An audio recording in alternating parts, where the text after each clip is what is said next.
बर्तमान आसी जो आम क्रुज उपरकू 550 टका टिकेट खर्च कर 1.5 घंटा धरी रंगा घाट समस्त घाट बुलवा और एक्सप्लोर कर देखो निश्चित देखा चाहिए।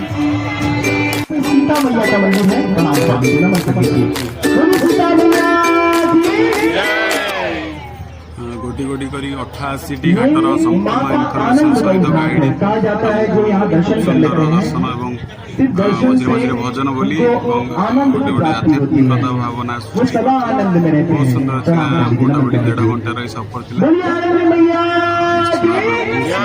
अनुभूति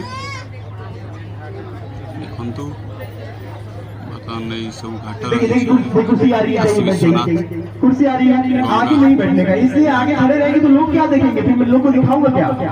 मूर्ति तैरते हुई घाट पर आके रुक गई थी, वही मूर्ति वही प्रतिमा की यहाँ पे स्थापना कराई।